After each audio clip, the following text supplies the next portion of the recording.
सबको जय मसीह की। परमेश्वर हर एक को आशीष दे। मेरे प्रियो, मैं परमेश्वर का धन्यवाद करता हूँ कि आज फिर से अपने वचनों को देकर आपके सामने उपस्थित किया है। वो परमेश्वर धन्य है, वह महिमावान है। हर विश्वास करने वालों के ऊपर वह दया प्रकट करता है। वो चाहता है कि मनुष्य उसके ऊपर विश्वास रखे, क्योंकि बिना विश्वास उस परमेश्वर को प्रसन्न करना अनहोनी बात है।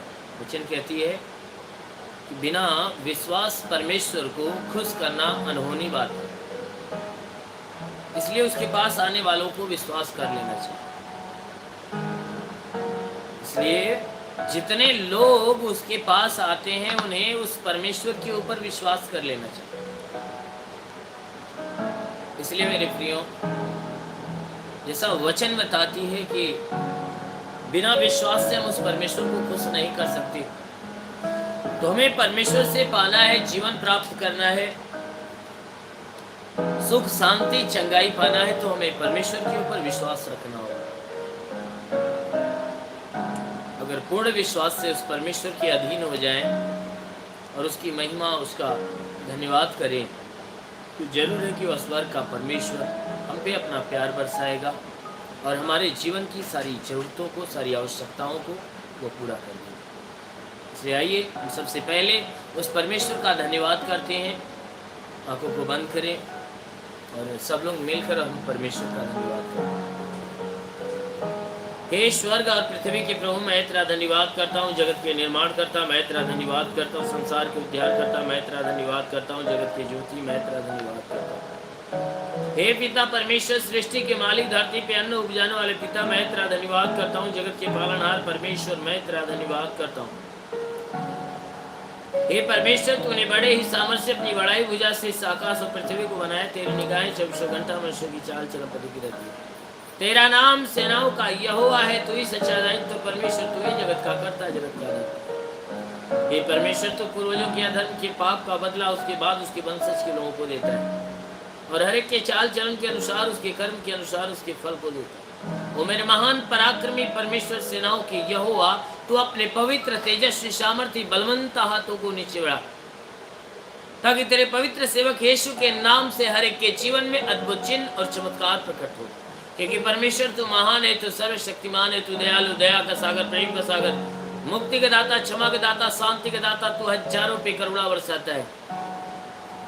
वो मेरे महान पराक्रमी परमेश्वर, सेनाओं के यहोवा, मैं तेरा कोटि कोटि धन्यवाद करता हूँ। तेरा कोटि कोटि धन्यवाद। परमेश्वर हर एक को आशीष दे। हमारा परमेश्वर धन्य परमेश्वर है, वो महिमावान परमेश्वर है। वह हर एक मनुष्य से ऐसा प्रेम करता है कि मनुष्य जो पाप से भरा हुआ मनुष्य उसके शरण में आता है और अपने पापों के लिए उसके सामने गिड़गिड़ाना और माफी मांगना चालू करता है। वह परमेश्वर जो दया से भरा हुआ, दया प्रकट करके उसके पापों को क्षमा कर देता है और उसे जीवन की आशीष देता है। उसके जीवन में जो दंड की आज्ञा सौंपी गई थी, उन दंड की आज्ञाओं से उन्हें छुटकारा देता है। बाइबल कहती है पाप की मजदूरी मृत्यु होती है। जो कोई पाप करेगा अवश्य है कि मरेगा, और पाप करने वाला मनुष्य ही जब परमेश्वर के पास आ जाता है, उसके शरण में गिर जाता है, तब वही परमेश्वर क्या करता है, उसको उस पाप रूपी दंड से, पाप के दंड से उसे छुटकारा देता है और दंड की आज्ञा से उसे छुड़ाकर उसे अनंत जीवन के मार्ग में खड़ा करता है। इसलिए मेरे प्रियो, संसार का हर व्यक्ति पाप से भरा हुआ है। ये बाइबल बताती है कि सबने पाप किया, सब परमेश्वर की महिमा से रहित है। सबने पाप किया और सब परमेश्वर की महिमा से रहित है। कोई परमेश्वर के लायक नहीं है। इसलिए परमेश्वर के लायक बनने के लिए परमेश्वर के शरण में आकर हमें अपने पापों के लिए क्षमा मांगनी होगी। जब हम परमेश्वर के शरण में आकर हम क्षमा याचना करते हैं, उस परमेश्वर से गिड़गिड़ाते हैं, अपने बीते हुए जीवन के लिए दुखी होते हैं, तब वह परमेश्वर प्रसन्न होता है और अपराधों को क्षमा करता है और जीवन की आशीष देता है। क्योंकि 2 इतिहास के अध्याय 7 की 14 वचन कहती है, यदि मेरी प्रजा के लोग जो मेरे कहलाते हैं, यदि मेरी प्रजा के लोग जो मेरे कहलाते हैं दीन होकर प्रार्थना करे और मेरे दर्शन के खोजी होकर अपने बुरे चाल से फिरे, तब मैं स्वर्ग में से उनकी प्रार्थना को सुनकर उनके सारे अपराधों को क्षमा करूंगा और उसके नगर, उसके देश को ज्यों का त्यों कर दूंगा। वो परमेश्वर कहता है, मेरे लोग मेरे सामने दीन बने और मुझसे प्रार्थना करे, गिड़गिड़ाए, क्षमा मांगे और अपने बुरी चालों से फिर जाए और मुझे पाने के लिए उत्सुक हो जाए, ललायित हो जाए, तब वह कहता है कि स्वर्ग में से उनकी मैं सुनूंगा और सुनकर उनके सारे अधर्मों को मिटा दूंगा, क्षमा करूंगा। और अधर्म के कारण जो उनके जीवन में दंड या जो विपत्तियां आने वाली है, कहता है उन सारी विपत्तियों को उनके जीवन से, उनके घर से, उनके नगर से, उनके देश से, कहता है हर विपत्तियों को हटाकर उनके देश को, उनके नगर को मैं ज्यों का त्यों कर दूं। इसलिए मेरे प्रियो, ये परमेश्वर की इच्छा है। सच में यदि हम परमेश्वर के शरण में आकर हम अपने मनों को फिराए, अपने गंदे विचारों को त्याग कर उस परमेश्वर की ओर फिरे और उस परमेश्वर से अपने पापों का क्षमा मांगे, तो जरूर है कि वह परमेश्वर हमें जीवन की आशीष से देगा। और हमारा परमेश्वर यही चाहता है और यही चाहता है कि हर मनुष्य उसके सामने झुके, हर मनुष्य उसके सामने दंडवत करे, हर मनुष्य उसके सामने गिड़गिड़ाए, हर मनुष्य अपने पापों का अंगीकार करे और हर मनुष्य उसके नाम की महिमा करे। ये हमारे परमेश्वर की इच्छा है, क्योंकि उसने हमें बनाया है और हमने क्या किया, उसी के विरोध में पाप किया है। हमने उसके दिल को तोड़ा है। मनुष्यों ने क्या किया, उसके दिल को तोड़ा है, क्योंकि उसके मर्जी के खिलाफ काम करके उसके मन को दुखित किया।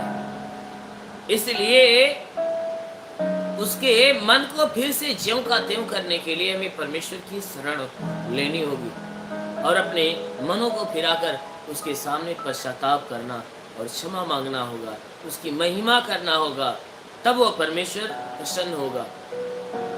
हमारे इस विश्वास रूपी महिमा को पाएगा, तब वह परमेश्वर प्रसन्न होगा और हमें फिर से जीवन की आशीष देगा। इसलिए आइए अब वचन की तरफ चलते हैं। 1 शमूएल अध्याय 1 वचन 1 से। 1 शमूएल अध्याय 1 वचन 1 से। अप्रैम के पहाड़ी देश के रमा तैम सोपीम नाम का निवासी इल्काना नाम एक पुरुष था। वह अप्रेमी था और सूप के पुत्र तोहू का परपोता था। एलोहू का पोता यरोहाम का पुत्र था। उसके 2 पत्नियां थी, एक का नाम हन्ना और दूसरी का नाम परिन्ना था। परिन्ना के तो बालक हुए, परंतु हन्ना के कोई बालक न हुआ। वह पुरुष प्रतिवर्ष अपने नगर से सेनाओं के यहोवा को दंडवत करने और मेल बलि चढ़ाने के लिए सीलो में जाता था। वहां होपनी और पिनहास नामक एली के 2 पुत्र रहते थे, जो यहोवा के याजक थे। जब वह एल्काना मेल बलि चढ़ाता था, जब एल्काना मेल बलि चढ़ाता था, तब वह अपनी पत्नी पनिन्ना को और उसके सब बेटे बेटियों को दान दिया करता था। परंतु हन्ना को वह दूना दान दिया करता था, क्योंकि वह हन्ना से प्रीति रखता था। तो भी यहोवा ने उसकी कोख बंद कर दी थी, परंतु उसकी सौत एक कारण से, उस कारण से कि यहोवा ने उसकी कोख बंद कर दी थी, उसे अत्यंत चिढ़ाकर उड़ाती रहती थी। वह तो प्रतिवर्ष ऐसा ही करता था। हालेलुया। मेरे प्रियो, एक मनुष्य था जिसका नाम एल्काना था, जिसके पिता का नाम यरोहाम था और उसके पिता के पिता यानी उसके दादा का नाम एलेहू था, और उसके पास दो पत्नियां थी। एक का नाम हन्ना और दूसरी का नाम पनिन्ना था। जब वह एल्काना जब पहला विवाह करता है हन्ना के साथ, और जब उसने देखा कि उसके द्वारा कोई संतान की उत्पत्ति नहीं हुई, जब कोई संतान की उत्पत्ति उससे नहीं होती है, तब वह दूसरा विवाह करता है और दूसरी पत्नी को ब्याह करके लाता है। और जिस पत्नी का नाम पनिन्ना था, और उसके द्वारा कई बेटे और बेटियां हुई, उसके द्वारा कई बेटे बेटियां हुए।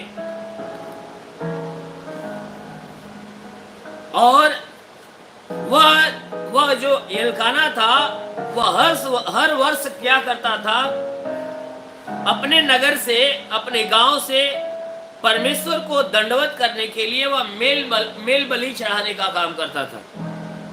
परमेश्वर को प्रसन्न करने के लिए, परमेश्वर को खुश करने के लिए वह हर वर्ष क्या करता था, मेल बलि चढ़ाता था। और मेल बलि चढ़ाने के लिए सीलो में जाता था, सीलो नगर में। वहां होपनी और पिनहास नामक एक एली के दो पुत्र थे। जो एली नाम का एक याजक था, उसके दो पुत्र थे, जिसका नाम पिनहास और होपनी था। उसके दो पुत्र, जिसका नाम होपनी और पिनहास था, वे भी क्या थे, उस मंदिर के याजक थे। और जब एल्काना यहोवा को मेल बलि चढ़ाता था, तो उसका एक नियम था। वह अपने परिवार, अपने बीवी बच्चों में क्या करता था, दान देने का काम करता था। जब वह मेल बलि चढ़ाने का काम करता था, तब अपने पत्नी, अपने बच्चों को वह कुछ चीजें थी जो दान के रूप में उन्हें देता था, और जिनमें अपने दूसरी पत्नी पनिन्ना और उसके सब बेटे बेटियों को जितना देता था, उसका डबल करके वह हन्ना को देता था। क्यों? क्योंकि वह हन्ना से प्रेम करता था, क्योंकि हन्ना के पास कोई संतान नहीं थे, इसलिए वह उससे काफी प्रेम करता था, इस बात के लिए कि भाई उसको दुख ना हो, उसे यह एहसास ना हो कि नहीं उसके पास कोई बेटे और बेटियां नहीं। इसलिए वह एल्काना अपने पहली पत्नी से बहुत ज्यादा प्रेम करता था।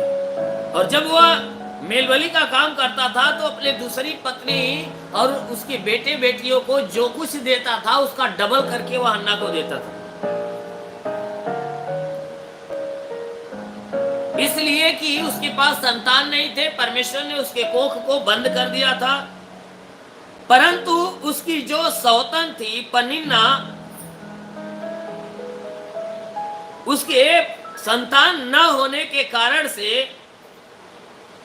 वह जानती थी कि परमेश्वर ने उसके कोख को बंद करके रखा है। तब वह हन्ना को बार बार वह क्या करती थी, चिढ़ाती थी, कुढ़ाती थी, यानी ताने मारती थी। वो पनिन्ना, एल्काना की दूसरी पत्नी जो पनिन्ना है, वह अपनी सौतन को, जो उसकी पहली पत्नी है, जिसके पास कोई संतान नहीं थे, वह बार बार क्या करती थी, उसे ताने मारती थी, इसलिए कि उसके पास कोई संतान नहीं थे। वचन बता रही है कि कि जो एल्काना था वह प्रतिवर्ष ये मेल बलि का काम करता था और अपने पत्नी अपने बच्चों को ऐसा दान का काम करता था। और जब वह उसकी एल्काना की जो पहली पत्नी है हन्ना, जब वह यहोवा के भवन में जाती, आराधनालय में जाती थी, तब वो जो पनिन्ना थी उसकी दूसरी पत्नी उसे ताने मारती थी, क्योंकि जो हन्ना थी वह परमेश्वर की दासी थी, वह काफी परमेश्वर से प्रेम करती थी, वो परमेश्वर से काफी प्रेम करती थी। वह हमेशा परमेश्वर की स्तुति आराधना, उसके भवन में जाकर प्रार्थना करना उसका काम था। फिर भी परमेश्वर ने उसके कोख को बंद करके रखा था, फिर भी परमेश्वर ने उसके कोख को बंद करके रखा था। फिर भी वह हन्ना अपने विश्वास को नहीं तोड़ती थी। हन्ना अपने विश्वास को फिर भी कभी नहीं तोड़ा। वह कभी ये नहीं सोचा कि नहीं, मैं परमेश्वर से बार बार मांग रही हूं और मेरा परमेश्वर मुझे नहीं दे रहा। उसने अपने मन को कभी दुखी नहीं किया। वह परमेश्वर की इच्छा के ऊपर छोड़ दी थी कि जरूर है कि हमारा परमेश्वर हमारी सुनेगा और हमारी जो जरूरत है वह पूरा करेगा। वह अपने मन में यही इच्छा रखी हुई थी। लेकिन एक बार की बात है, जब वह हन्ना यहोवा के भवन में जा रही थी, तब पनिन्ना ने क्या किया, उसे जाते हुए देखकर उसको ताने मारा। जब उसको ताने मारा तब वो हन्ना को बर्दाश्त नहीं हुआ, क्योंकि ये रोज का काम था। पनिन्ना के रोज का काम था उसे ताने मारना।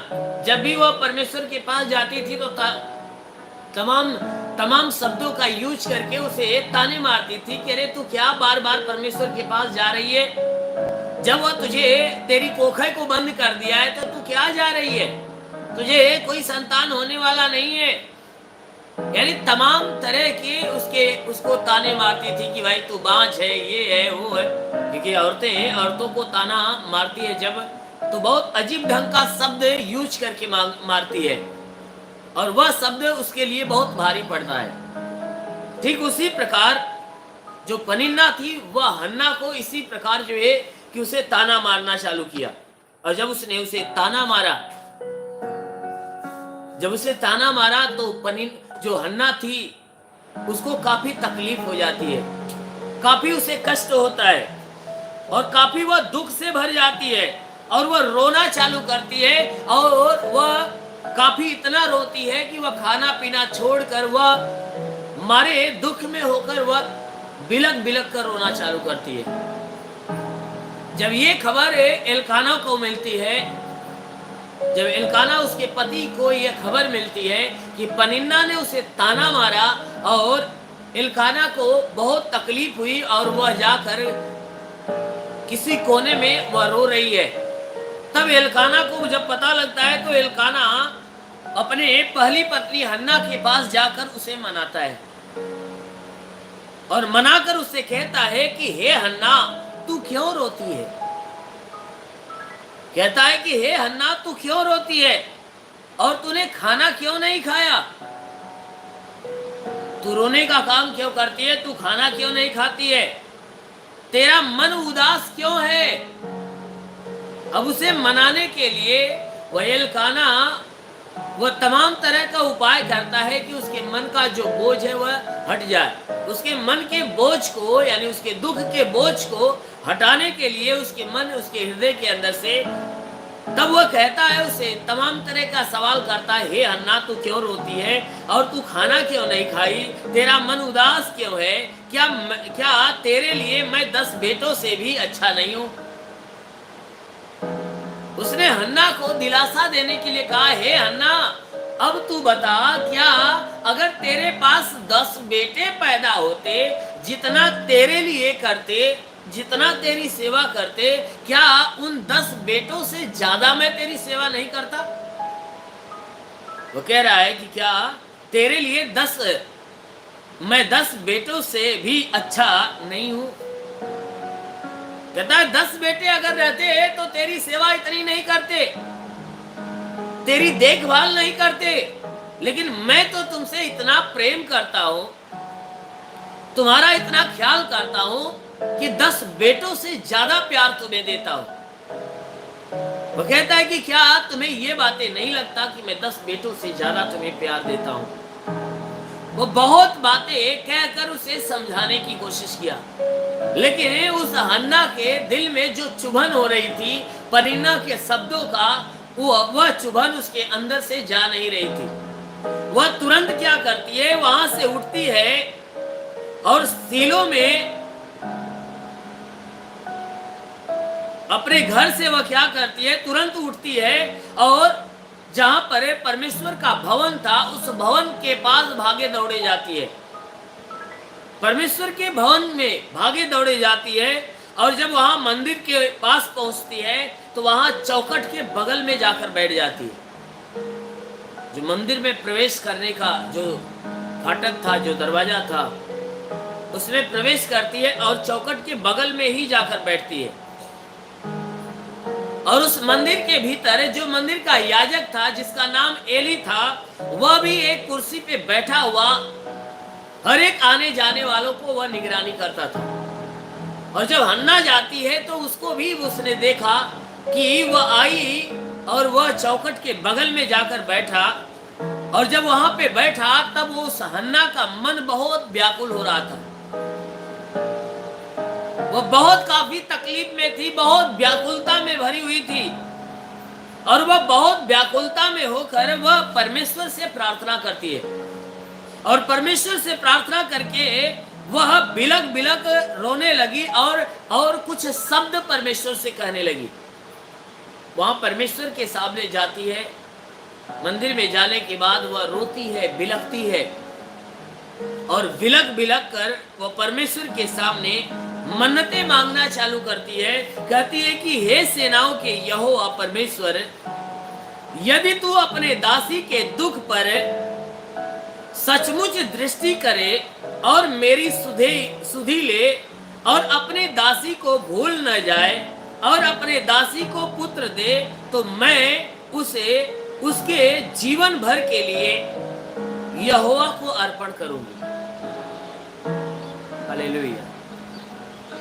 वह परमेश्वर के सामने जाती है, व्याकुलता में होकर वह रोना चालू करती है और रो रो कर गिड़गिड़ा कर परमेश्वर से मन्नतें मांगना चालू करती है, क्योंकि आज तक उस परमेश्वर से ऐसी मन्नतें उसने नहीं मांगी। वह हमेशा भवन में जाती थी, परमेश्वर की प्रार्थना करती थी और उसके बाद अपने घर वापस आती थी। लेकिन जिस दिन उसके मन में ये चोट पहुंचा पनिन्ना के उस बातों का, उसके ताने के शब्दों का, जब उसके मन में चोट पहुंचा तब वो भारी कष्ट में होकर वो परमेश्वर के सामने जाकर गिड़गिड़ाना चालू किया। और गिड़गिड़ाते हुए, मन्नतें मांगते हुए वो परमेश्वर से कहती है कि हे परमेश्वर यहोवा, हे सेनाओं के यहोवा परमेश्वर, यदि तू अपने इस दासी के दुख पर सचमुच दृष्टि करे। यानी वह कहती है कि हे परमेश्वर, जो मेरे अंदर दुख है, अगर सच में तू मेरे दुख की ओर दृष्टि करे और मेरी बातों को सुने और मेरी बातों को माने, कहता है मेरी सुधि ले। अगर सचमुच मेरे दुखों के ऊपर तू नजर आज डाले और मेरी सुधि ले और अपने इस दासी को भूलने की कोशिश न करे और न भूल कर जो जरूरत है उसकी जरूरत को पूरा कर दे। कहता है परमेश्वर, आज तक तो मैंने तुझसे इतनी बड़ी मन्नतें मांगने की कोशिश नहीं किया, लेकिन आज मैं मन्नतें मांग रही हूं और मेरी मांग को सुनकर तू अनसुना न करे, बल्कि मेरे ये शब्दों के ऊपर ध्यान देकर मेरे मन के दुखों की ओर दृष्टि डाले और अपने इस दासी को उस विनती के सुनने से तू इस दासी को एक पुत्र दे दे, तो मैं तुमसे वादा करती हूं। कहता है हे यहोवा, मैं तुमसे वादा करती हूं कि मैं उस पुत्र को जीवन भर के लिए तेरे हाथ में अर्पण कर दूंगी, तेरे सामने तेरे पास अर्पण कर दूंगी और उसके सिर पे छुरा तक नहीं लगने दूंगी। कहती है कि अब मेरी विनती को अगर सुन लेता है, अगर अनसुना नहीं करता है, मुझे दुखियारी समझकर, मेरे विनती को सुनकर और मेरे विनती को पूरा करता है, मुझे एक पुत्र देकर, मुझे एक संतान देकर और बांझपन के कलंक से मुझे छुटकारा देता है, मुझे सारी स्त्रियों के समान तू बना देता है, तो मैं तुमसे वादा करती हूँ।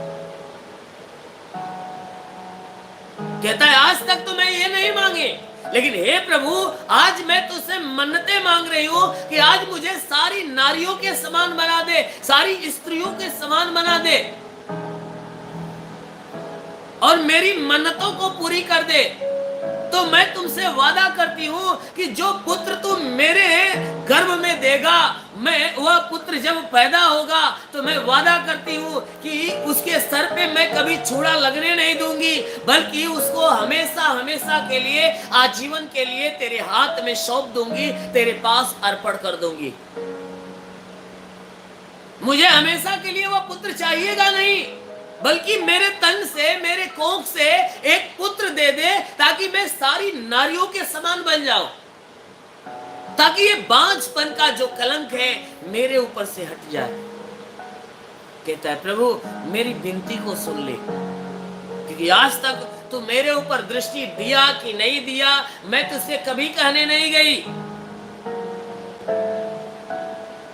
तू मेरी तरफ ध्यान दिया कि नहीं दिया मैं पूछने नहीं गई, लेकिन हे प्रभु आज तक दिया चाहे जिन दिया, आज तक मेरी ओर ध्यान दिया चाहे जिन दिया, लेकिन आज मैं तुझसे मन्नतें मांग रही हूं, मेरी मन्नतों को पूरा कर दे और अपनी इस दासी के कोख को भर दे, एक पुत्र दे दे।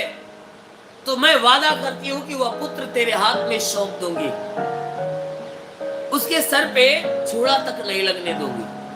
वह ये बातें कहकर वह परमेश्वर से प्रार्थना कर रही थी और वह खूब फूट फूट के रो रही थी, और जो भी बातें कह रही थी उसके होठ हिलते थे लेकिन आवाज तेज नहीं निकलते थे। होठ उसके हिलते थे लेकिन आवाज तेज नहीं निकल पा रही थी। जो वहां का याजक जो एली था, जहां पर बैठा था, उस स्त्री की आवाज उसके पास तक नहीं पहुंच पा रही थी और वह खूब रो रही थी और रो रो कर उस परमेश्वर से अपने दुखों को कह रही थी।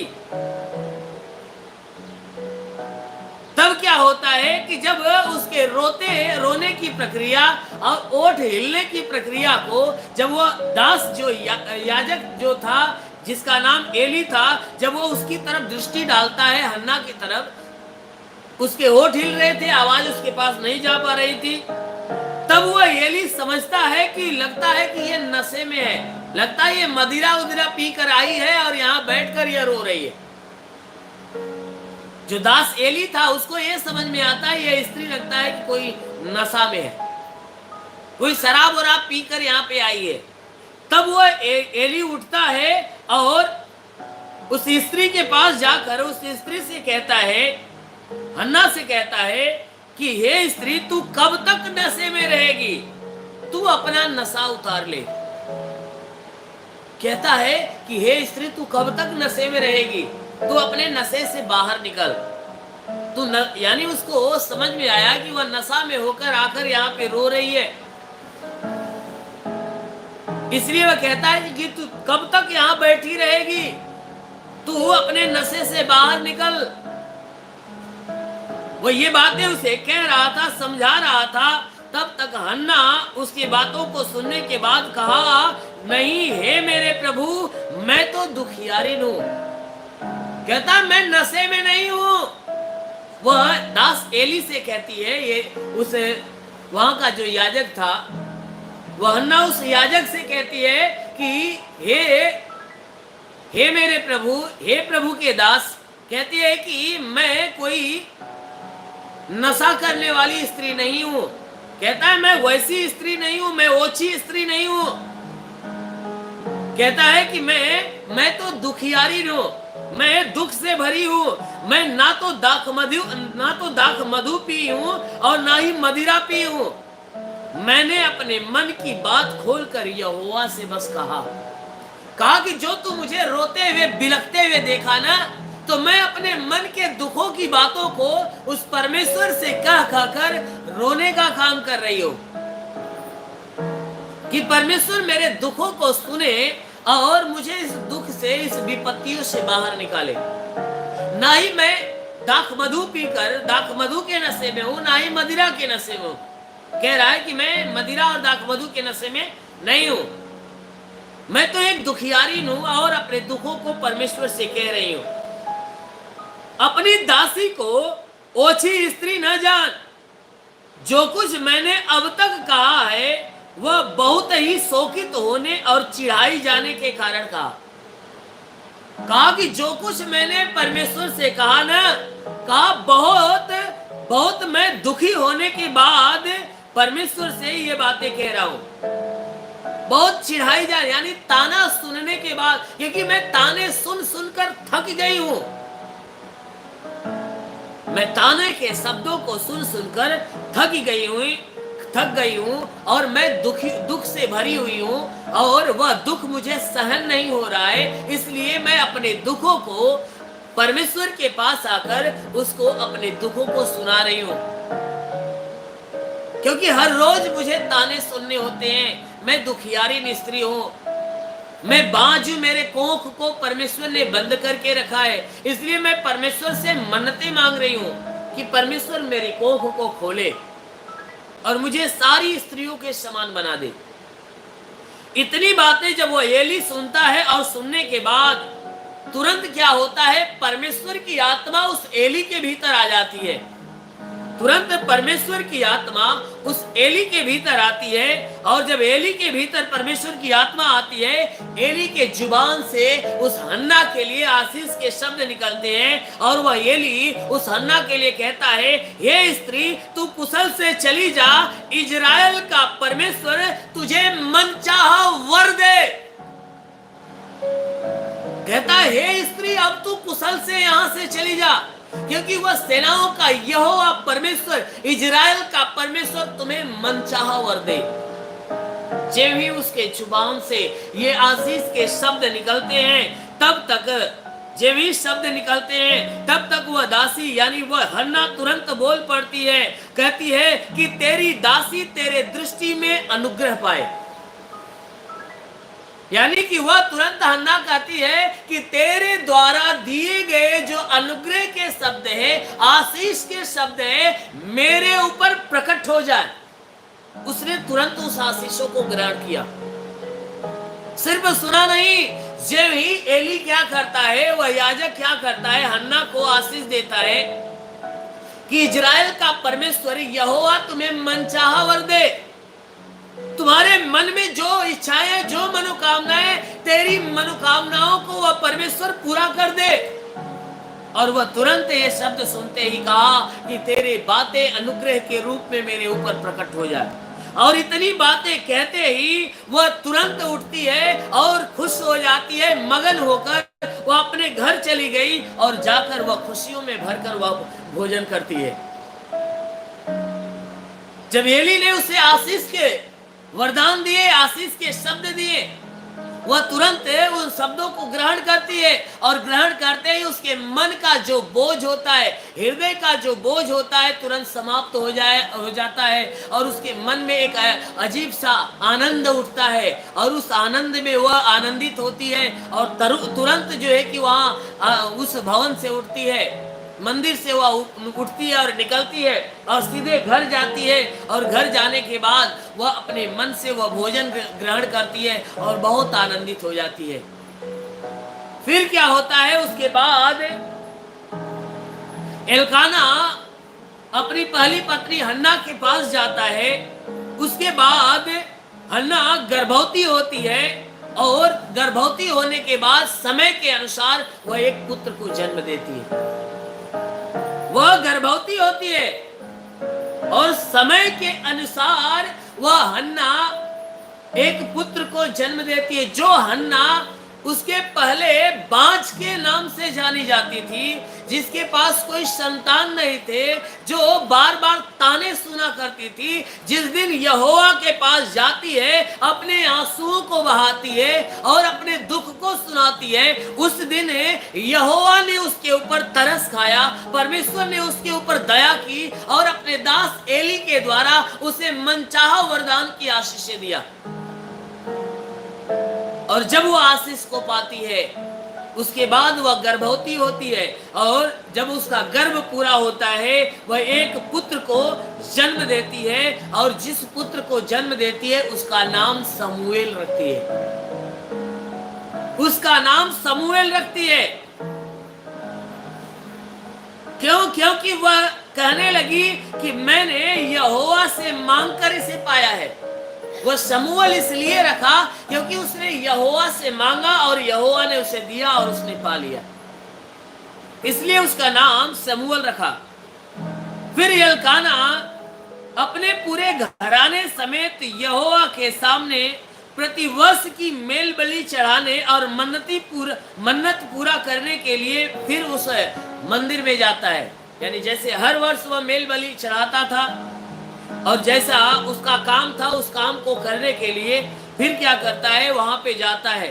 क्योंकि वहां मंदिर में जाता था तो अपने पहली पत्नी हन्ना को भी लेता था और दूसरी पत्नी परिन्ना को और उसके बेटे बेटियों को भी साथ लेकर जाता था, और वहां सारी सामग्री भी लेकर जाता था। मंदिर में जब मेल बलि चढ़ाने के बाद वह अपने बीवी बच्चों को वह दान दिया करता था।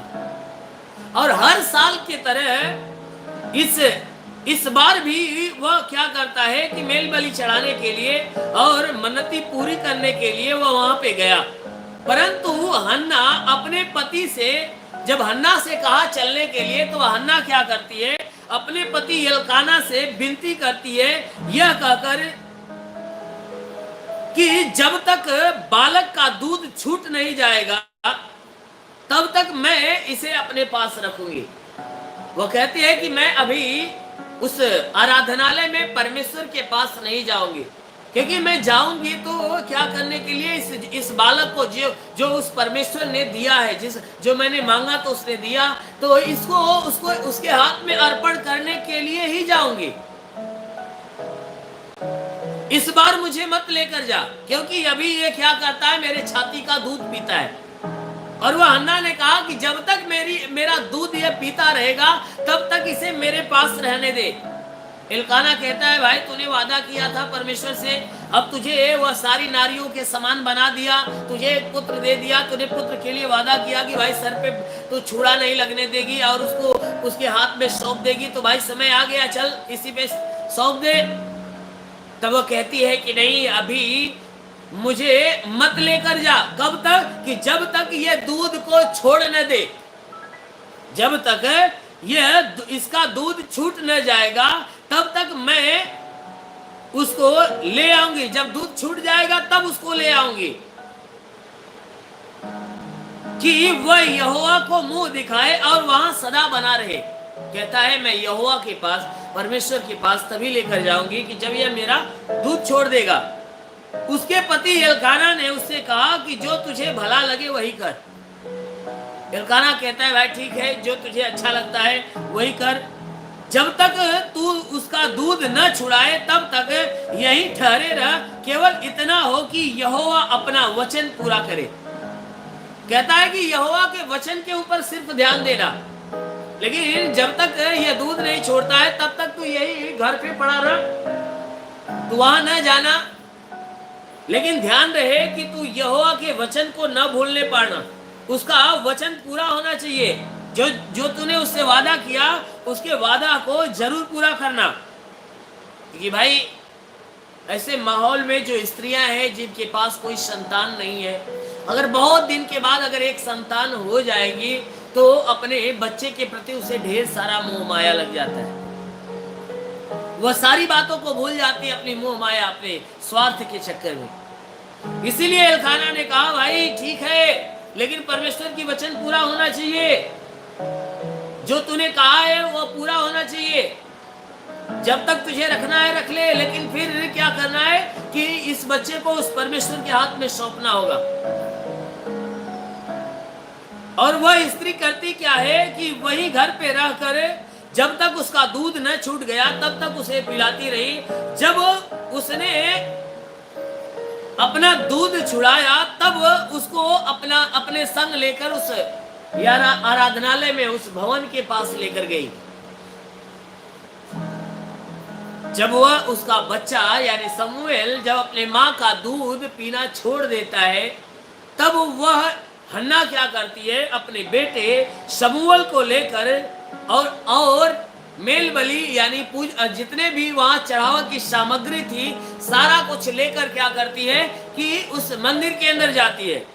और जाने के बाद वह परमेश्वर के सामने दंडवत करती और दंडवत करके अपने बच्चे को उस परमेश्वर के हाथ में सौंपते हुए कहती है कि हे मेरे प्रभु, मेरे जीवन की शपथ, हे मेरे प्रभु, मैं वही स्त्री हूँ जो तेरे पास यही खड़ी होकर यहोवा से प्रार्थना करती थी। वो आराधनालय में जाती है परमेश्वर के सामने, वहां एली याजक था और एली याजक के पास जाकर वह कहती है कि मेरे प्रभु, तेरे जीवन की शपथ खाकर मैं बातें कर रही हूँ कि मेरे प्रभु, मैं वही स्त्री हूँ जो तेरे पास यही खड़ी होकर यहोवा से प्रार्थना कर रही थी। यह वही बालक है जिसके लिए मैंने प्रार्थना की थी और यहोवा ने मुझे मुंह मांगा वर दिया।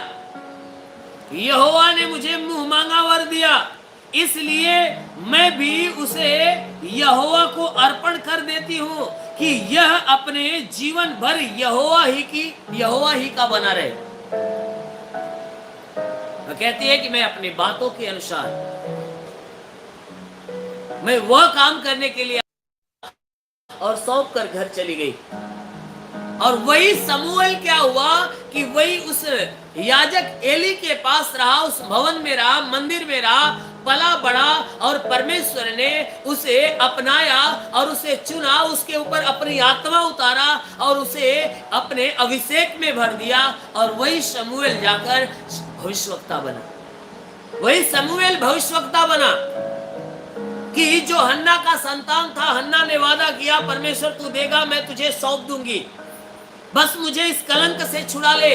परमेश्वर ने उसके कलंक को छुड़ाया और उसने अपने बातों के तहत परमेश्वर को वह संतान सौंपा और परमेश्वर ने उस संतान को अपने कार्य हेतु उसे चुना, उस पे अपना अनुग्रह किया, अपना अभिषेक किया और उसे भविष्यवक्ता, उसे नबी के रूप में खड़ा कर दिया। और वही जाकर भविष्यवक्ता बना जो परमेश्वर के संदेश और परमेश्वर के पैगाम को देता रहा।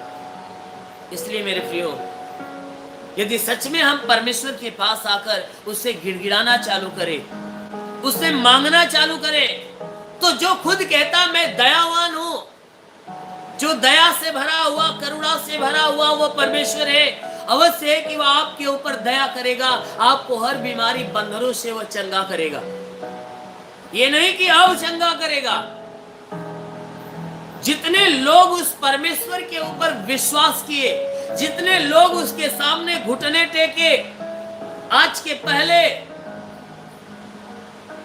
पीढ़ी दर पीढ़ी हमारे पुरखों के दिनों से जितने परमेश्वर के सामने घुटने टेके और उसके सामने गिड़गिड़ाए, परमेश्वर ने उनके सारे अपराधों को क्षमा किया और उनके सारे अपराधों को क्षमा करके उनके ऊपर जो भी दुख था, जो समस्या, जो विपत्ति, बीमारी, परेशानी, जो भी दुख, जो भी कलेश था, उन सारे दुखों से उन्हें छुटकारा दिया और उन्हें अनंत जीवन का वारिस बनाया और उन्हें अपने आशीष से भर दिया और उन्हें अपनाया, उन्हें चुन लिया। क्योंकि आज से पहले पवित्र शास्त्र में बताती है, इसमें देखा जाए तो बहुत से ऐसे हैं जो परमेश्वर के दास के रूप में इस संसार में आए, जिनको परमेश्वर ने चुना, और बहुत से ऐसे दुखों से भरे हुए उसके सामने गए और गिड़गिड़ाए, माफी मांगी और परमेश्वर ने उन्हें चंगा किया। मेरे प्रियो, हमारा परमेश्वर दयावंत है, जो वचन कहती है कि बिना विश्वास से हम उस परमेश्वर को खुश नहीं कर सकते और ना ही उससे कुछ प्राप्त कर सकते हैं। हमें उस परमेश्वर से पाने के लिए उसके ऊपर विश्वास रखना होगा, उसकी आज्ञाओं को मानना होगा, उसका आदर और सम्मान करना होगा, उसके मार्गों पे चलना होगा। तब हम उस परमेश्वर के द्वारा जीवन पाएंगे और परमेश्वर को खुश करेंगे। और जब परमेश्वर हमारे लिए खुश हो जाएगा तो वह हमारे लिए आकाश का झरोखा खोलकर आशीष की वर्षा करेगा, आकाश का झरोखा खोलेगा, स्वर्ग का द्वार खोलेगा और अपने पवित्र आत्मा के अभिषेक से वह भर देगा। पवित्र आत्मा के अभिषेक से भर देगा। कब भरेगा? जब हम उसकी शरण लेंगे, तब वो हमारे संग आएगा, हमारी मदद करेगा, हमारी सहायता करेगा, क्योंकि उसने पहले से उत्पत्ति के समय से ही वादा किया है कि मैं तेरे संग रहूंगा, जहां जाएगा मैं तेरी रक्षा करूंगा। उसने भजन संगीता के 91 के 9 वचन में कहा है कि यदि तू परमेश्वर को शरण स्थान गढ़ मान लिया है तो कोई विपत्ति तुझ पर न पड़ेगी, ना ही कोई दुख तेरे डेरे के निकट आएगा, क्योंकि वह परमेश्वर अपने स्वर्गदूतों को तेरे निमित्त आज्ञा देगा कि तू जहां कहीं जाए वह तेरी रक्षा करे।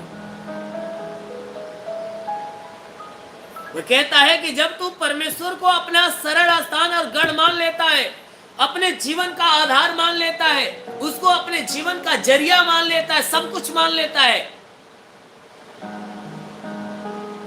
तब वो परमेश्वर उसके ऊपर अपना दया, अपना प्रेम प्रकट करता है। क्योंकि मनुष्य तभी परमेश्वर को अपना शरण स्थान और गढ़ तभी मानता है कि जब उसके ऊपर अटूट विश्वास प्रकट कर देता है। यहाँ वचन कहती है कि बिना विश्वास उसको कोई खुश नहीं कर सकता, और यहाँ वही वचन कहती है कि जब मनुष्य परमेश्वर के शरण में आता है, उसको अपना शरण स्थान और गढ़ मान लेता है, तब परमेश्वर अपने जुबान से वह कहता है कि कोई विपत्ति तुझ पर ना आएगी, ना ही कोई दुख तेरे डेरे के निकट, घर के पास आएगा।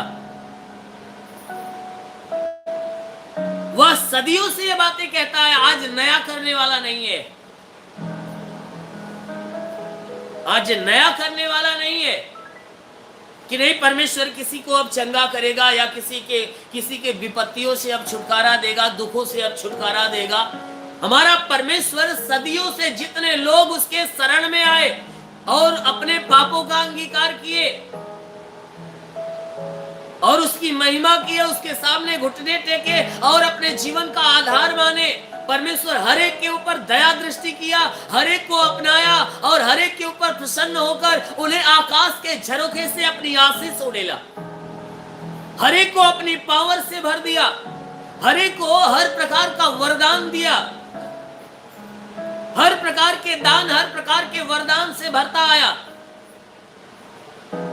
जो हमारे सामने उसके संदेश देने वाले, उसके भविष्यवाणी के शब्दों को बताने वाले बहुत से भविष्यवक्ता और नबी आए, तो कैसे आए? परमेश्वर ने उन पे दया प्रकट की, उन्हें अपनाया, अपना प्रेम उसके ऊपर प्रकट किया और अपनी आत्मा में से आत्मा उनके भीतर दिया, तब वे परमेश्वर के संदेश को लोगों में बताना चालू किए। मेरे प्रियो, ये परमेश्वर इतना दयावंत है कि वह सृष्टि के उत्पत्ति से ही प्रेम कर रहा है। उसने परमेश्वर हूं, मैं यहोवा परमेश्वर हूं जो कभी बदलता नहीं। मलाकी से बात कर रहा है वो परमेश्वर। जब मलाकी भविष्यवक्ता से वो बात कर रहा था तो वो मलाकी से कह रहा है कि हे मनुष्य की संतान सुन, मैं ऐसा यहोवा हूं कि जो कभी बदलने वाला नहीं हूं। मेरी जुबान से जो शब्द निकल जाते हैं वह पूरा होकर ही रहते हैं। मैंने तुमसे कह दिया कि मैं तेरी रक्षा करूंगा, मैं तेरा रक्षक हूं, मैं तेरा मददगार हूं, मैं तेरा मित्र हूं, मैं तेरा सहायक हूं, तो जरूर है कि मैं तेरा मित्र हूं, मैं तेरा सहायक हूं, तेरी सहायता करूंगा। मैंने कह दिया तेरे प्राणों की रक्षा करूंगा, तो रक्षा करूंगा, क्योंकि उसने यशायाह के अध्याय 41 के 10 वचन में कहा, मत डर, मैं तेरे संग हूं, इधर उधर मत ताक, मैं तेरा परमेश्वर हूं, मैं तेरी सहायता करूंगा, मैं तुझे दृढ़ करूंगा और अपने धर्म में दाहिने हाथ से तुम्हें संभाल कर रखूंगा। कहता है मैं धर्म में दाहिने हाथ से संभाल कर रखूंगा। मेरे प्रियो, ये अंत का समय चल रहा है। अपने आप को ये पवित्र शास्त्र बाइबल के वचन के अनुसार चलाओ, तब आप उद्धार के योग्य ठहरोगे। नहीं, ये शैतान आपको भरमा कर इस मृत्यु की तरफ लेकर चला जाएगा। आप ये जानोगे कि मैं परमेश्वर की आराधना कर रहा हूं, परमेश्वर की स्तुति कर रहा हूं और परमेश्वर के मार्गों पे चल रहा हूं, लेकिन आप अपने मन की और अपने आत्मा के अनुसार सिर्फ मत चलना। आपकी आत्मा क्या कह रही है या आत्मा का संदेश क्या कह रहा है, उस संदेश को आप पवित्र शास्त्र बाइबल के वचन से मिलाइए। क्या वे मिलते हैं? मिलते हैं तो अपने आप को चलाइए, वरन आप धोखा ना खाओ। क्योंकि अंत के दिनों के लिए परमेश्वर ने सारी बातें कह दिया है। अंत के दिनों के लिए परमेश्वर ने सारी बातें कह दिया है। बहुतेरे मेरे नाम से आएंगे और तुम्हें भरमा डालेंगे। शैतान तुम्हें भरमाने के लिए वह क्या करेगा? शैतान ऐसा भी कर सकता है कि वह यीशु मसीह का रूप धारण करके उसके जैसा चिन्ह चमत्कार प्रकट करेगा, इतना तक कि मुर्दों को जिंदा करके और बहुतों को अपनी तरफ भरमा लेगा। लेकिन परमेश्वर की वचन कहती है तुम आत्माओं को परखना कि वो आत्माएं जो बातें जो शब्द तुम्हें दे रही हैं वो शब्द पवित्र शास्त्र बाइबल से मिलते जुलते हैं या उसके परे हैं। मिलते जुलते हैं या उसके परे हैं। परमेश्वर ने आपसे कहा है कि मत डर, मैं तेरे संग रहूंगा, इधर उधर मत ताकना। मेरे वचन को छोड़कर इधर उधर का मार्ग मत पकड़ना। मैं तेरे संग हूं, मैं तेरा परमेश्वर हूं, मैं तेरी सहायता करूंगा। उसने कहा अंत तक मैं तेरी सहायता करूंगा, मैं तुझे मजबूत बनाए रखूंगा और जहां तू लड़खड़ाने वाला रहेगा मैं अपने हाथों को बढ़ाकर, दाहिने हाथों को बढ़ाकर मैं तुझे संभालता रहूंगा। मेरे प्रियो, ये अंत का समय है। किसी के बातों के सुनकर करने से पहले अपने आप को इस पवित्र शास्त्र बाइबल के वचनों से मिलाइए, क्योंकि ये पवित्र शास्त्र बाइबल की जो वचन है, इसके जो शब्द है कोई साधारण शब्द नहीं। ये काले अक्षर में जो लिखे हैं ये परमेश्वर का हृदय है, परमेश्वर का मन है। इसमें जो कुछ लिखा गया है परमेश्वर की मन की बातें। परमेश्वर आपसे क्या चाहता है और आपसे क्या कहता है और आपको कैसे संभालना चाहता है, वो सारी बातें इसमें दिया है। अब गुमराह न हो जाना, किसी के बहकावे में न आ जाना, क्योंकि परमेश्वर ने बार बार चेताया है सावधान रहो। चेले पूछ रहे थे प्रभु वो अंत का समय आएगा तो चिन्ह क्या होगा? पहला शब्द यीशु मसीह ने क्या कहा? सावधान रहो। उसने पहला शब्द बोला है। आप बाइबल को उठाकर देखो, मत्ती से लेकर लूका से लेकर, जिसमें उसने अपनी इन अंत के बातों को जिसने जब भी बताया है और चेले जब पूछे हैं कि प्रभु वो जो अंत का समय आएगा उसका चिन्ह क्या होगा, कैसे हम जानेंगे, तब यीशु मसीह ने पहला शब्द कहा सावधान रहो कि तुम भरमाए न जाओ। उसने पहला शब्द कहा कि सावधान रहो कि तुम भरमाए न जाओ। मेरे प्रियो, मैं आपसे यही विनती करता हूं कि आप पहला काम कि इस पवित्र शास्त्र बाइबल के वचनों को पढ़ना मत छोड़िएगा। इस वचन को जरूर पढ़िए कि यह वचन क्या कहती है और अपने आप को वचन के अनुसार ढालना और अपने आप को इस वचन के अनुसार खराई पे लेकर चलना। ये वचन ही आपको संभालेगी, क्योंकि यूहन्ना के अध्याय 1 की 1 वचन यही कहती है आदि में वचन था, वचन परमेश्वर के साथ था और वचन ही परमेश्वर से। वचन ही परमेश्वर है। जब कुछ नहीं था तो परमेश्वर था, जब कुछ नहीं था तो परमेश्वर के वचन थे और वह वचन परमेश्वर के साथ था। वचन अकेला नहीं था, परमेश्वर के साथ था। और फिर ये बातें कह रही है कि वह वचन ही परमेश्वर, कोई परमेश्वर दूसरा नहीं, वचन ही परमेश्वर था। तो ये जो वचन है ये परमेश्वर है। ये वचन आपके भीतर रहेगी और आप वचन के अनुसार चलोगे तो परमेश्वर आपके भीतर होकर चलेगा। जिसने कहा है कि मैं तेरे संग संग चलूंगा, तू जहां कहीं जाएगा मैं तेरी रक्षा करूंगा। उसने कहा मैं तुम्हारे भीतर अपना निवास स्थान बनाऊंगा। कहता है तुम्हें कहीं इधर उधर जाने की जरूरत नहीं है, तुम्हें ढूंढने की जरूरत नहीं है, इधर उधर भागने की, खोजने की जरूरत। कहता है कि अगर तू मेरे वचन में बनेगा तो मैं तुम्हारे भीतर अपने रहने का स्थान बनाऊंगा और तुमसे मैं कभी घृणा नहीं करूंगा। मैं तुम्हारे मध्य में चला फिरा करूंगा, मैं तुम्हारा परमेश्वर होऊंगा और तुम मेरी प्रजा ठहरोगे। भजन संहिता अध्याय 21 को उठाकर आप वचन को पढ़ोगे, उसमें सीधे कहता है कि परमेश्वर यहोवा तुम्हारा रक्षक है। मैं उसको पढ़ के आपको सुना देना चाहता हूं।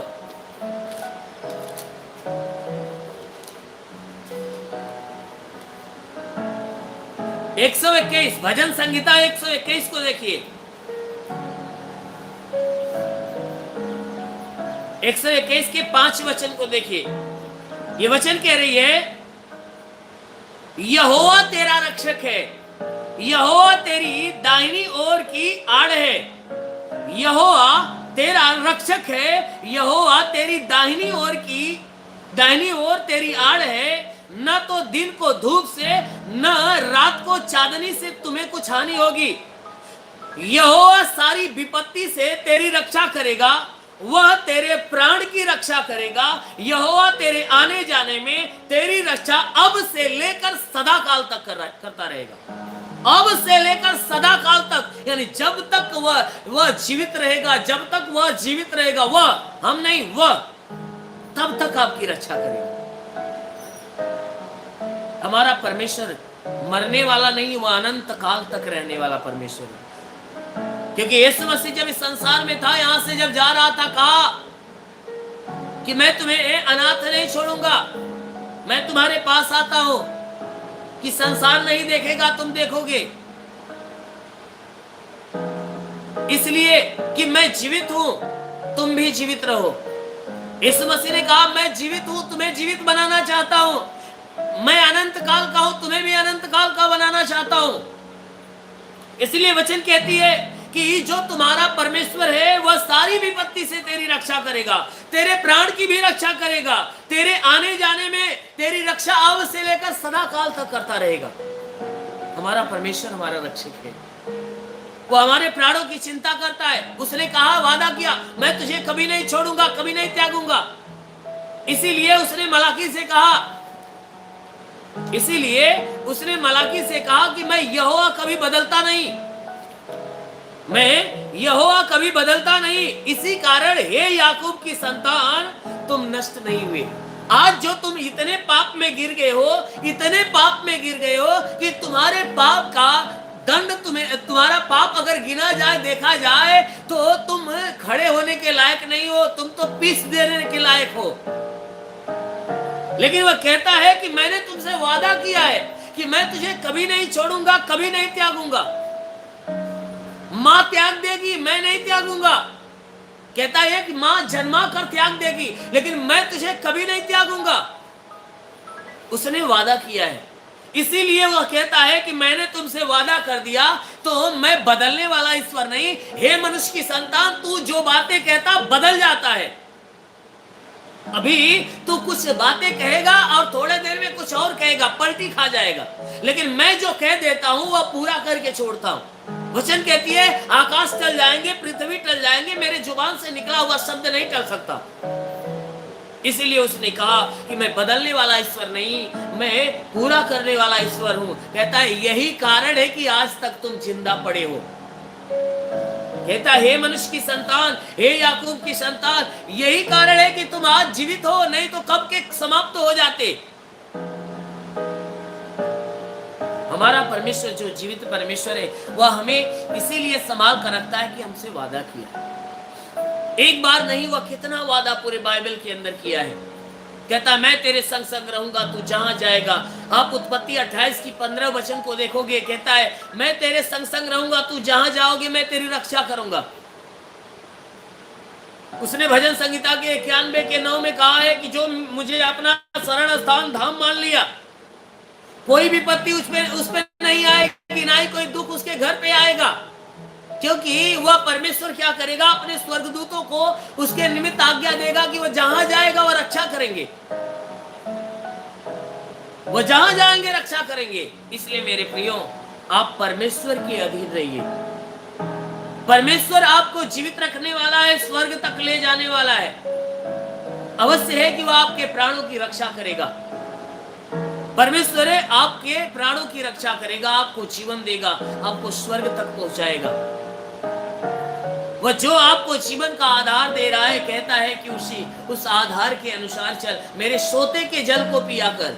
कहता है, तेरे लिए जो मैंने सोता उत्पन्न किया है, वह सोते का जल जो है, मेरा जो जल है उस सोते से निकलेगा।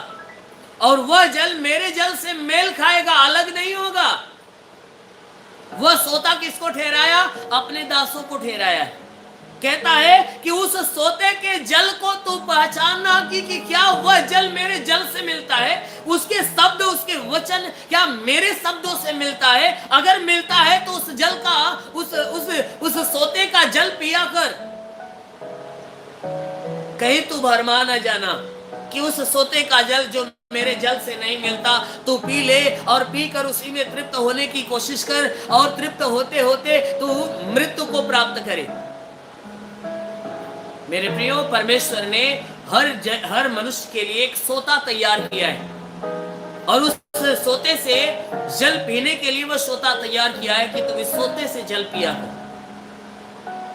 और वह जल परमेश्वर के जल से, जल के स्वाद से भरा हुआ रहेगा। क्योंकि उसने सामरी स्त्री से जब यीशु मसीह मिलता है उस कुएं पे, तो कहता है ना कि जो जल मेरे पास है उसमें से अगर तू के अनुसार अपने आप को चलाओगे, जरूर है कि आप परमेश्वर के मार्गों में बने रहोगे।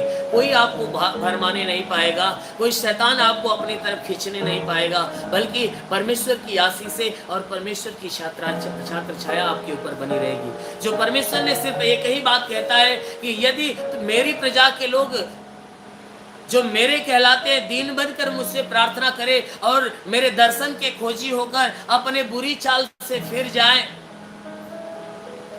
मेरे दर्शन को की खोजी होकर मैं अपने बुरी चाल से फिर जाए, तो मैं स्वर्ग में से उनके शब्दों को सुनकर मैं उनके अपराधों को मिटा डालूंगा, क्षमा करूंगा और उनके देश को ज्यों का त्यों कर दूंगा। मेरे प्रियो, हमारा परमेश्वर हमारी सारी बातों को सुनने वाला है। यदि हम उसके सामने दीन बनेंगे, गिड़गिड़ाएंगे, क्षमा मांगेंगे, जरूर है कि वो हमारे जीवन की जो आवश्यकता होगी, जो जरूरतें होगी, वह जरूर है कि पूरा करेगा। इसलिए आइए, आंखों को बंद करिए।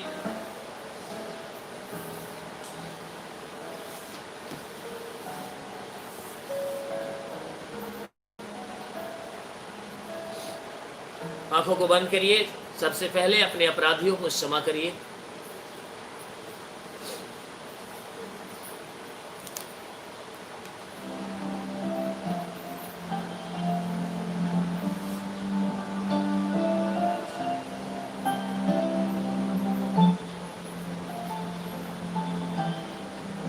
जिन जिन लोगों से तू मैं हुआ है, लड़ाई झगड़े अनबन हुआ है,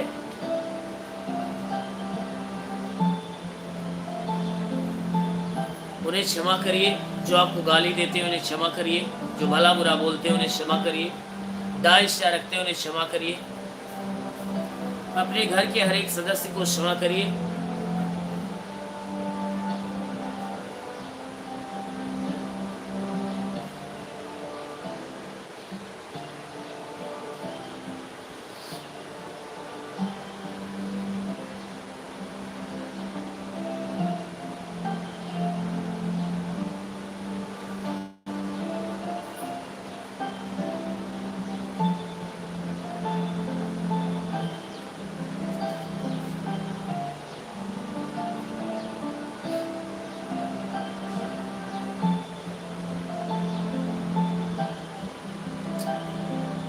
अपने पड़ोसियों को, अपने मित्रों को, नाते रिश्तेदारों को क्षमा करिए। दिल से क्षमा करिए, क्योंकि प्रभु ने कहा क्षमा दोगे तो तुम्हें क्षमा मिलेगी। इसलिए हर एक को क्षमा करिए।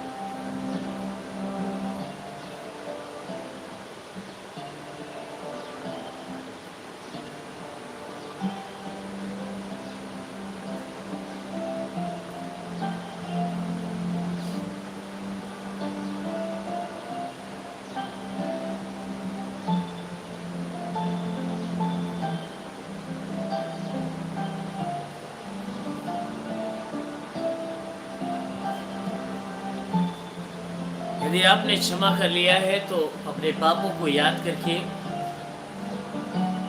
प्रभु के सामने गिड़गिड़ाइए, क्षमा मांगिए। मैं हर एक पापों का नाम बता रहा हूँ। चोरी करना पाप है, झूठ बोलना पाप है, गाली देना पाप है, किसी को सताना पाप है, भला बुरा बोलना पाप है, दाइशा रखना पाप है, हत्या करना पाप है, बुरे विचार करना पाप है, व्यभिचार करना पाप है, गर्भपात करना पाप है, बुरी बुरी बातें करके ठट्ठे मारना पाप है, लोभ लालच रखना पाप है, किसी के ऊपर घात करना पाप है, किसी को धोखा देना पाप है, किसी की चुगली करना पाप है, श्राप देना पाप है। यदि आपने ऐसा गुनाह किया है तो प्रभु के सामने हर एक गुनाहों को कबूल करो, स्वयं को दोषीदार ठहराओ।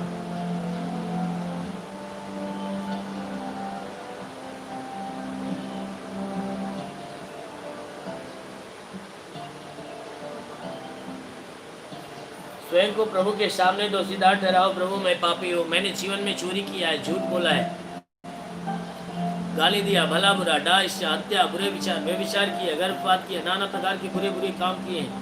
आज उन्हीं कामों का देन है प्रभु, मेरे पापों का देन है कि आज मेरे शरीर में बीमारियां लगी है।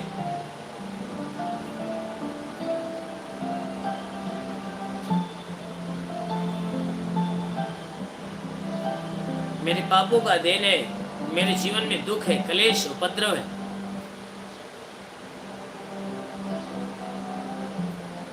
परेशानियां हैं, मेरे पापों का देन है। मेरे बेटे और बेटियां पीड़ित परेशान हैं।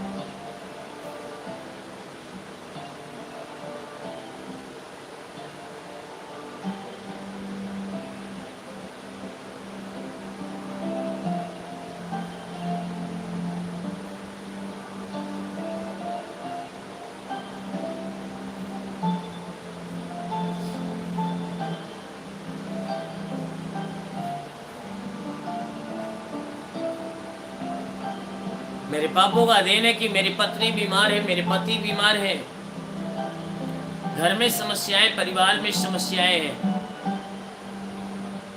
परिवार में लड़ाई झगड़े हो रहे हैं मेरे पाप के कारण।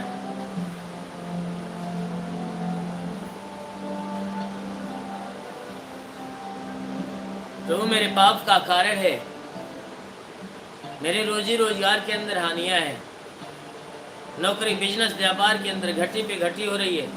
बहुत मेहनत करता हूँ, कमाई का पता नहीं चलता, मेरे पाप का कारण है।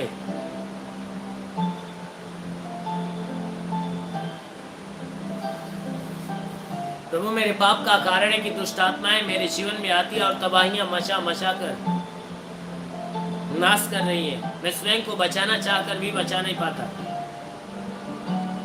पाप का कारण है, जिस काम में हाथ लगाता सफलता न मिलती है, सफलता नहीं मिलती है।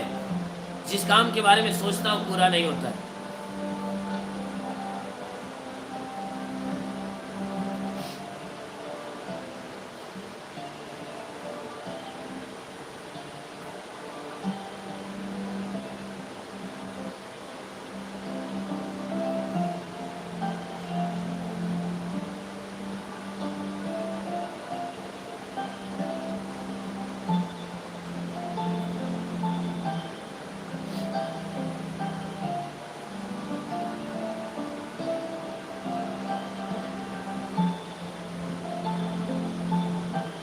प्रभु के सामने गिड़गिड़ाइए, माफी मांगिए। प्रभु ये सब मेरे पाप के कारण, मेरा पाप मेरे जीवन में श्राप बन के उतर रहा है और मुझे नाश कर रहा है, इसलिए मुझ पापी पर दया कर, मेरे पापों को क्षमा कर। प्रभु अपने हृदय को रुलाइए, उस प्रभु के सामने गिड़गिड़ाइए, माफी मांगिए।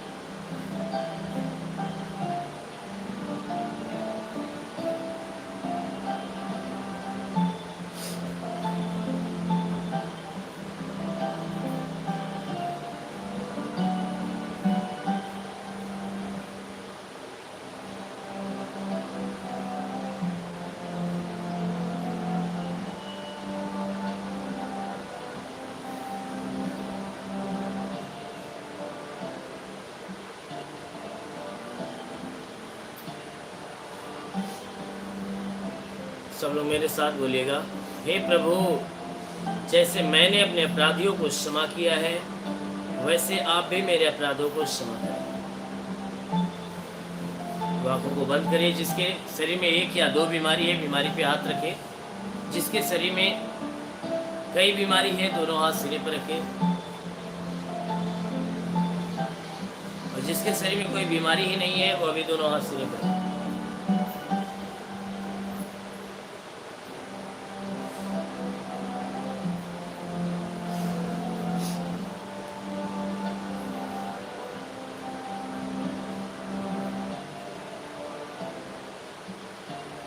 आंखों को बंद करके पूरे विश्वास से धरिए। महसूस करिए कि प्रभु आपके सामने उपस्थित है, आपको छूने जा रहा है। पूरे विश्वास से भरिए, पूरे विश्वास में। Hallelujah hallelujah hallelujah hallelujah hallelujah hallelujah hallelujah hallelujah hallelujah hallelujah hallelujah.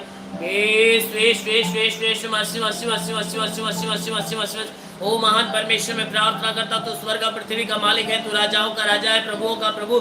स्वर्ग तेरा सिंहासन, पृथ्वी तेरे पैरों तले की महान सामर्थ्य सर्वशक्तिमान परमेश्वर, में प्रार्थना करता पिता, अपने पवित्र तेजस्वी सामर्थ्य बलवंत हाथों को नीचे बढ़ा, ताकि हर एक के शरीर आत्मा को तू स्पर्श कर, ताकि इनके शरीर के अंदर सर से पांव के बीच किसी भी अंग में कोई प्रकार की बीमारी हो, हर एक प्रकार की बीमारी इनका शरीर छोड़े और बाहर निकल जाए। क्योंकि प्रभु आपने अधिकार दिया, कहा मैं तुझे सांपों और बिच्छू के रौंदने का और शत्रु की सारी सामर्थ पे अधिकार देता, किसी के द्वारा तुम्हें हानि नहीं होगी। मेरे प्रभु तेरे दिए अधिकार के अनुसार मैं आदेश देता हूं, उनके शरीर से हर दुख, हर तकलीफ, हर बीमारियां निकल जाए। प्रभु यीशु के नाम से आगे ताओ, सर में दर्द हो, सर का दर्द, सर का चुभन नष्ट हो जाए, घबराहट बेचैनियां निकल जाए, चक्कर आना बंद हो जाए, मूर्छे की बीमारी निकल जाए, मिर्गी की बीमारी निकल जाए, झटके आना बंद हो जाए। प्रभु यीशु के नाम से आगे ताओ, झटके आना बंद हो जाए। आंखों की बीमारी हो तो आंख की बीमारी निकल जाए, आंखों में परमेश्वर नई दृष्टि दे। कान की बीमारियां है तो कान की बीमारी निकल जाए, दांत की बीमारी हो तो दांत का दर्द, दांत की पैरियां नष्ट हो जाए, गले की गिल्टियां निकल जाए, सीने की गिल्टियां नष्ट हो जाए, शरीर के किसी भी भाग में गिल्टी हो निकल जाए, सीने का दर्द निकल जाए, पेट का दर्द निकल जाए, कमर का दर्द निकल जाए, घुटने का दर्द निकल जाए, हर एक जोड़ों का दर्द निकल जाए, गठिया बात की बीमारी निकल जाए, साटिका की बीमारी निकल जाए, ब्लड प्रेशर, शुगर की बीमारी, दमा, HIV, TB, कैंसर नष्ट हो जाए। प्रभु यीशु के नाम से आगे ताओ, दमा, HIV, TB, कैंसर नष्ट हो जाए। कितनी भी पुरानी जख्म सूख जाए, फोड़े फुंसियां नष्ट हो जाए। प्रभु यीशु के नाम से आगे ताओ, जिसका लीवर खराब हो चंगा हो जाए, जिसकी किडनी खराब हो चंगी हो जाए। प्रभु यीशु के नाम से आगे ताओ,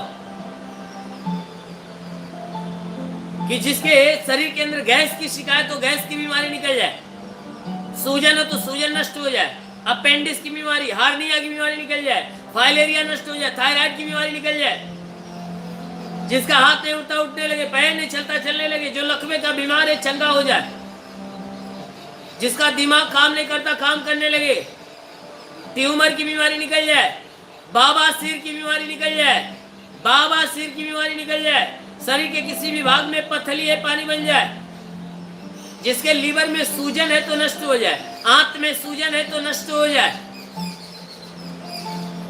प्रभु यीशु के नाम से आगे ताओ, जुकाम, खांसी, बुखार निकल जाए, जुकाम, खांसी, बुखार निकल जाए, टाइफाइड, मलेरिया नष्ट हो जाए, उल्टी दस्त की बीमारी, पेचिस पड़ना बंद हो जाए, किसी भी प्रकार का चर्म रोग निकल जाए, खाज खुजलियां नष्ट हो जाए, किसी भी प्रकार के दाग धब्बे निकल जाए, सफेद दाग नष्ट हो जाए। प्रभु यीशु के नाम से आगे ताओ, तुम्हारे शरीर के अंदर से पीलिया, एसिडोफिलिया की बीमारी निकल जाए, लहू पानी की बीमारी निकल जाए।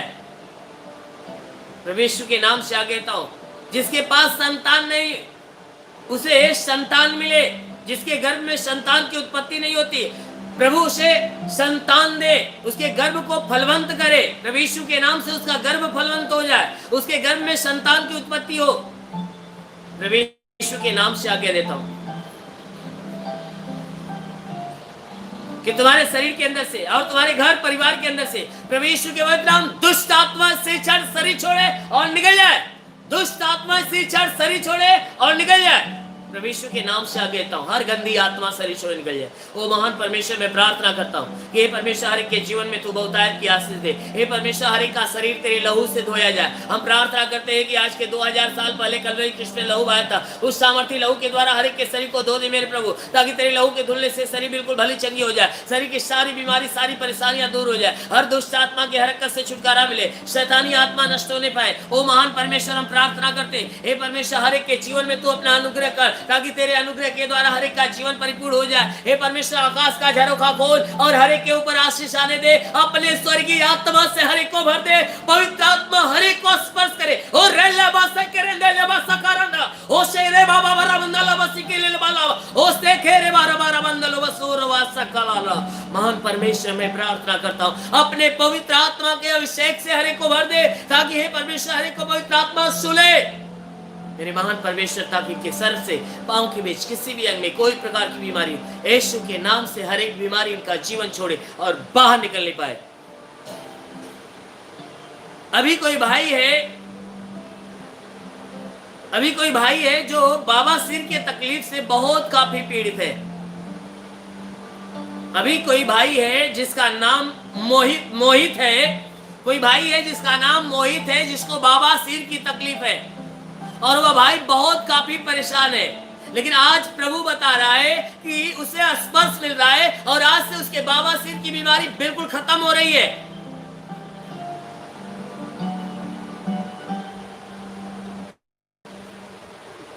ओ महान परमेश्वर, मैं प्रार्थना करता पिता, हर एक के जीवन में अपना अनुग्रह होने दे, हर एक के ऊपर अपनी दया दृष्टि डाल, ताकि जीवन में जो भी परेशानियां वह दूर होने पाए, हर एक के जीवन की परेशानियां दूर हो जाए। कोई बहन है जिसके पूरे बदन के अंदर काफी खाज खुजली की शिकायत है, काफी कलकलाहट बनी रहती है और जलन बनी रहती है, और वह बहुत दिनों से वह परेशान है, लेकिन अभी प्रभु बता रहा है उसे प्रभु का भी स्पर्श मिल रहा है और आज से उसके बदन की कलकलाहट, खुजलाहट और खुजलियां बिल्कुल गायब हो रही है।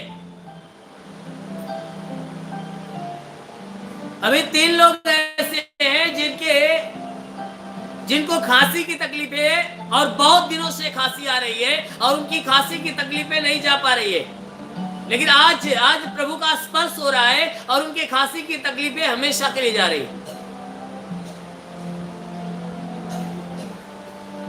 वो महान परमेश्वर, मैं तेरा धन्यवाद, तेरी महिमा करता यीशु मसीह। मैं प्रार्थना करता पिता, हर एक के जीवन में अपनी महिमा प्रकट होने दे, हर एक के जीवन में अपनी महिमा प्रकट होने दे। कोई भाई है जिसको लगभग 4-5 महीने से पीलिया की शिकायत है और वह भाई काफी परेशान है। अभी प्रभु संदेश दे रहा है कि आज से उसके पीलिया बिल्कुल उनके शरीर को छोड़कर जा रही है। पीलिया का रोग आज से खत्म हो रहा है।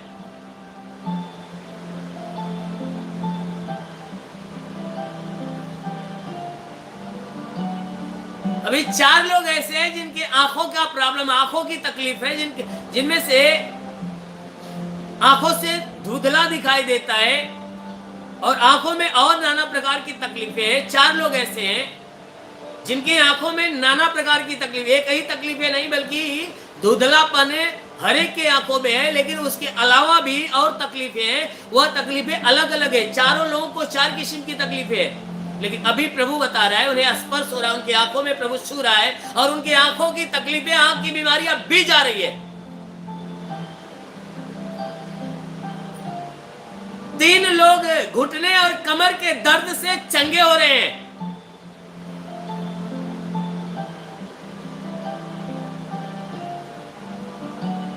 महान परमेश्वर, में प्रार्थना करता पिता, अपने भारी अनुग्रह से हर एक को भर दे, भारी अनुग्रह से। कोई ऐसी बहन है, कोई एक बहन है जो बहुत दिनों से उसको धात की शिकायत है, कोई बहन है जिसको बहुत दिनों से धात की शिकायत है। अभी प्रभु हमें संदेश दे रहा है कि उस बहन को अभी आज स्पर्श हो रहा है और आज से उसकी जो धात की शिकायत बिल्कुल खत्म हो रही है। महान परमेश्वर, में प्रार्थना करता पिता, स्वर्ग से अपनी आशीष से हर एक के जीवन में आने दे। अरे हर एक के शरीर के ऊपर जितने भी आशा और विश्वास से परमेश्वर तेरे आशीषों को ग्रहण कर रहे हैं, प्रभु उनके जीवन में अपनी आशीष उतरने दे, ताकि उनके शरीर में चाहे जो कोई बीमारी हो, हर बीमारी आज अभी इसी क्षण यीशु के नाम से नष्ट हो जाए। हे परमेश्वर, हर कोई भला चंगा हो जाए। शारीरिक बीमारी हो, कोई भी प्रकार की बीमारी, घर की परेशानियां, परिवार की परेशानियां, शरीर की परेशानियां, हर परेशानियां दूर हो जाए। हाँ मेरे महान परमेश्वर, हम प्रार्थना करते हैं इनके घर परिवार के ऊपर आशीष दे, ताकि घर का भंडार सदो भरा रहने पाए, किसी वस्तु की कभी घटी न हो। हर घटी को भर दे मेरे प्रभु। हम प्रार्थना करते परमेश्वर, हर घटी को भर दे। ओ महान परमेश्वर, हम प्रार्थना करते कि परमेश्वर के रोजगार के ऊपर आशीष दे। जिसके पास रोजगार है उसके रोजी रोजगार के ऊपर आशीष दे, उनके काम धंधे बिजनेस व्यापार के ऊपर आशीष दे, ताकि उसमें बढ़ोतरी और बरकत हो। घर में शांति, परिवार में शांति बनी रहे। जिसके पास कोई रोजगार नहीं है, हे परमेश्वर, उन्हें रोजगार देकर आशीष दे। जो नौकरी के तलाश में, उन्हें नौकरी देकर आशीष दे। हम प्रार्थना करते हैं मेरे प्रभु, जो गरीबी के श्राप में, वो गरीबी के श्राप से छुटकारा पाए। जो कर्ज से दबा है उसका कर्जा अदा हो जाए। जिसके पास घर नहीं उसे घर हो जाए। जिसके पास चलने का साधन नहीं, चलने का साधन हो। ओ महान परमेश्वर, हम प्रार्थना करते कि हर एक के जीवन में अपनी महिमा प्रकट होने दे, ताकि सबके सब तेरे चिन्ह चमत्कार और चंगाइया को पाकर तृप्त हो जाए। क्योंकि तेरे वचन में लिखा हुआ है, जब तक मनुष्य इन चमत्कार को नहीं देखता, विश्वास नहीं करता, तेरी वचन इनके ऊपर प्रकट होने दे, ताकि ये चमत्कार इनके जीवन में उतरने पाए और इनके जीवन में जितने दुख है, तकलीफ है, परेशानियां, वह दूर हो जाए और हर कोई भला चंगा हो जाए। हर कोई ईश्वर की आशीषों को पाकर तृप्त होने पाए। मेरे महान परमेश्वर, हम प्रार्थना करते हैं इस मसीह तेरे नाम से हर एक के लिए आशीष और चंगाई मांगते हैं, आमीन। परमेश्वर हर एक को आशीष दे। मेरे प्रियो, मैं परमेश्वर का धन्यवाद करता हूं कि परमेश्वर ने बहुतों को आशीष दिया है और बहुतेरे ऐसे जिनकी बीमारी अभी गई है। तो अवश्य है कि आप जितने लोग चंगे हुए हैं और चंगे जितने हो जाते हैं, वे भी अपना नाम, पता और अपना फ़ोन नंबर और अपने फ़ोटो के साथ अपनी गवाही को हमारे व्हाट्सएप नंबर के ऊपर जरूर है कि भेजा करिए। और हमारा व्हाट्सएप नंबर है, मैं आपको बताना चाहता हूँ,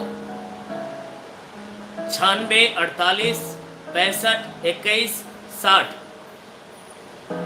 इस नंबर पे आप अपनी गवाही को फोटो समेत, जो है नाम, पता और गवाही को लिखकर फोटो समेत आप जरूर है कि भेजिएगा। क्योंकि आप गवाही को परमेश्वर के सामने प्रकट करोगे तो परमेश्वर अपनी गवाही को पाकर वह खुश होता है और जितने लोग गवाही देने वाले होते हैं उनके जीवन में अपनी महिमा प्रकट करता है।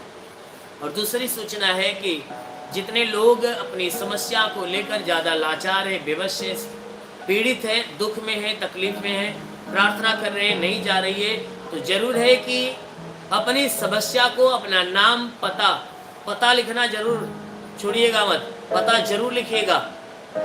अपने नाम के साथ अपना पता और अपनी समस्या को लिखकर कमेंट के माध्यम से या मैसेज के माध्यम से या व्हाट्सएप के माध्यम से हमारे पास भेजिए। जरूर है कि ऐसे लोगों के लिए हर बुधवार को रात 8 बजे मैं ऑनलाइन होकर हर एक की समस्या के लिए प्रार्थना करता हूँ और उस प्रार्थना के दौरान हर एक की समस्या के ऊपर प्रभु आशीष देता है और समस्याओं से छुटकारा मिलती है। इसलिए मेरे प्रियो, जरूर है कि अपनी समस्या को हमारे पास भेजिए। इस संदेश को लोगों के पास पहुंचाइए कि जो कोई लाचार है, प्रार्थना कर रहा है, नई चंगाई मिल रही है, जरूर है कि अपनी समस्या हमारे पास भेजे और प्रार्थना को ग्रहण करें। जरूर है कि प्रभु उसके जीवन में चमत्कार करेगा। और वही लोगों के लिए प्रार्थना होगा जितने लोग अपना नाम और अपना पता दोनों साथ में दिए रहेंगे। अन्यथा जिसका नाम है और पता नहीं है तो उसकी समस्या नहीं देखी जाएगी। इस सूचना को आप ज़्यादा से ज़्यादा लोगों के पास पहुंचाइए। जरूर है कि परमेश्वर आपके जीवन में और उनके जीवन में बहुतायत की आशीष दे। परमेश्वर हर एक को आशीष दे। God bless you. धन्यवाद।